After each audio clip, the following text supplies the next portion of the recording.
In the first part of the video, I showed you one form that I created for parent information.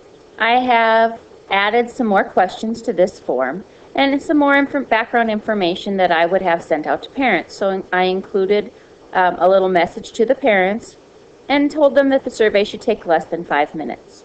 I have the teen's name, the parent's name, their preferred method of being contacted. I asked for their email, and then I gave this type of a question.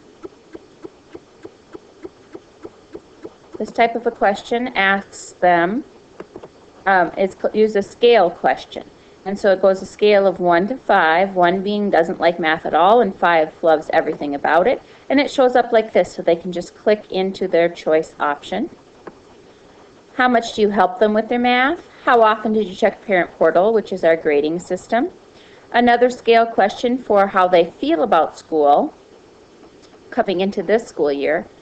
And then questions about the internet and about whether their child has an iPod Touch or smartphone, and if they would be willing to purchase apps. And then my last question was probably my most important question.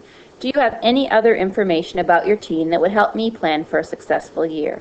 This is where parents are able to give me information about struggles their child has, or if their child really loves math, or just how they feel about coming into the school year, about anything they think I might need to know. After I have saved this and sent it out to them, then I can go to the form, and now I have received 9 forms, and this are some of the responses I can get. Their child's name, the parent's name, their preferred way of being contacted, their email address if they have one, and each of these answers is across the top here, the question and then the answer that they provided. You can see that how they have information about me, about their student, is very helpful for me. Other information about the teen that would help me plan for a successful year, they can choose to answer that or not. And then these are the number answers on their scaling. Now this is a lot of information when you start getting hundreds of kids, but I can go to the form and choose to show summary of responses. In the summary of responses, I have all the students' names, I have all the parents' names. Not very helpful in this format, but it does help me to see that most parents would like to be contacted by email. And also, generally, most students spent between 16 to 30 minutes in the prior year on homework, and that a lot of the students didn't like math that much last year.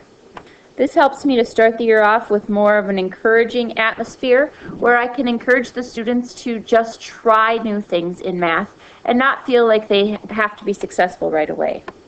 It also gives me information about how often the parents helped with math, how often the parents check Parent Portal. The more often that they check, the more often I need to make sure my grades are updated in order to keep them satisfied. And then, how do they feel about school? Most of my students felt coming into the school year that they were pretty excited about coming back to school. And most of my students have internet, have high-speed internet at home, at least some days. Most of them owned an iPod Touch, and a little more than half of the parents would be willing to spend less than $10 on there. Now down below here, it also tells me the other information. Again, not very helpful in this format, but is helpful. I can look at it in the other way. And then when did I get these responses that they sent me?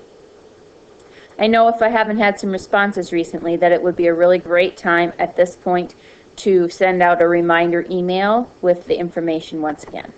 So 2 different ways to gather or to look at the information that you've gathered, and before the school year even starts, you can look across and find out that Harry can't see right now because he needs to be getting his glasses and contacts, and so he's going to have a little trouble maybe reading or doing his homework until he gets his glasses in.